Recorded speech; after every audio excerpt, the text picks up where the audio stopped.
Hello everyone, so welcome back to this channel. In this tutorial I'm going to show you how you can improve your video quality by removing the flicker from your video in CapCut.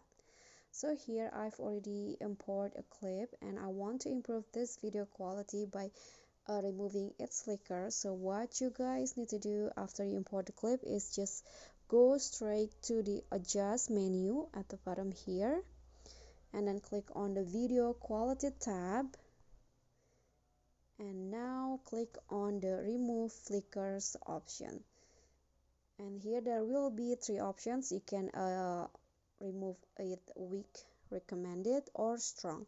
So I'm going to go with the recommended. So I'm going to go with the what will CapCut suggest to my clip, and after that just click on the check icon and wait for CapCut to improve my image quality, my video quality here.